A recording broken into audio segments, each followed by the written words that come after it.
নমস্কার বন্ধুরা, উর্মিলা কিচেন। আজ আপনাদের বানানো দেখাবো বেগুনের তেল ঝাল। দুটো বেগুন নিয়েছি, দু কালারে। বেগুনটা মোটা কেটে নিয়েছি, মাঝখান থেকে কেটে নেব। একটা বেগুন 3 ভাগ করে নিয়েছি, ওপর থেকে হালকা হালকা বেগুনটা কেটে দেব। সবগুলো বেগুন কাটা হয়ে গেছে, একটা পাত্রে নিয়ে নিলাম।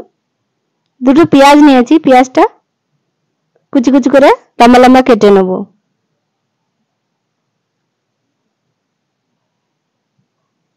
পেঁয়াজ কাটা হয়ে গেছে, একটা পাত্রে নিয়ে নিলাম। একটা টমেটো নিয়েছি, টমেটো মাঝখান থেকে কেটে ছোট ছোট করে টমেটোটা কেটে নেব।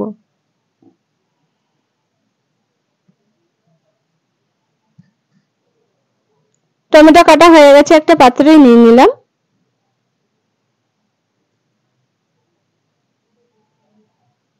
একটা পাত্রে নিলাম, বেগুনগুলো দিয়ে দিলাম। হাফ চামচ লবণ দিয়ে দিলাম, হাফ চামচ হলুদ দিয়ে দিলাম। লবণ হলুদ দিয়ে বেগুনটা ভালো করে মাখিয়ে নেব। ভালো করে মাখানো হয়ে গেছে, কড়াই বসিয়ে দিলাম। কড়াই কিছুটা তেল দিয়ে দিলাম।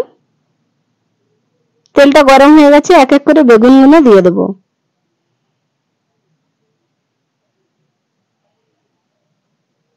বেগুনগুলো সব দেওয়া হয়ে গেছে। এক পিঠ করে ভাজা হয়ে গেছে, উল্টে আরেক পিঠ ভেজে নেব।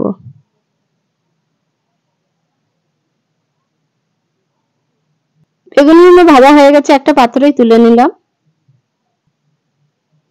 বেগুন ভাজা তেলের উপরে ফোড়নের মধ্যে দিয়ে দিলাম দুটো এলাচ, একটা দারচিনি, কয়েকটা লং, দুটো শুকনো লঙ্কা, হাফ চামচ জিরে।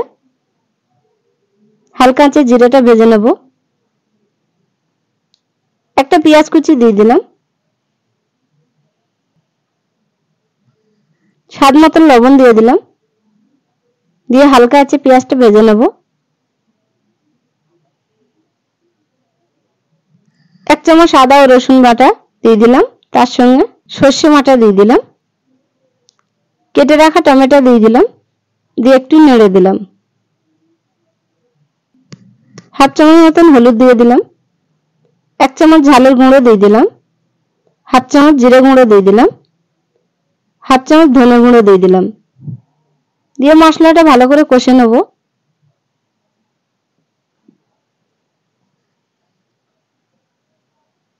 মশলাটা ভালো করে কষা হয়ে গেছে, পরিমাণ মতন জল দিয়ে দেব। জল দেওয়া হয়ে গেছে, এবার একটু নেড়ে দিলাম।